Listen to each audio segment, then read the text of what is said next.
ឆ្នាំកន្លងយើងបានបែកគ្នាឥឡូវពុំងារជួបបងម៉ែធ្វើមិនស្គាល់តាមានរឿងអ្វីសំដីដូចជាទេត្រមនិតមិនមានហេតុផលបញ្ជាក់ឲ្យបងបានដឹងតើអូនស្អប់ភក់ឬស្អប់ក្តាមខ្ញុំឬក៏ស្អប់បងឃើញមុខដូចមានកំហឹងអូនប្លែកខ្លាំងណាស់ក្នុងភូមិអ្នកណាក៏ដឹងម្លេចក៏ធ្វើយ៉ាងនឹងឬចំបំភ្លេចអ្នកស្នេហ៍អ្នកភូមិគេលួចមកប្រាប់បងថាស្រុកកែវជីវ៉ាកំពុងមានអ្នកមើលថែគេជាអ្នកមានបងមិនអាចប្រៀបបានទេសម្រស់ក៏ចាញ់គេមិនស័ក្តិសមនឹងអូនឡើយ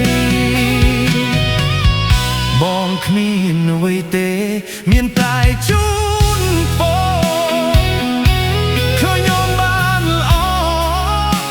ប៉ុណ្ណឹងបងគ្រប់គ្រាន់ហើយ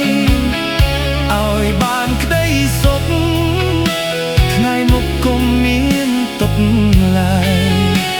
បងសូមរៀបត្រានត្រាយអូនអើយបងមិនអីទេ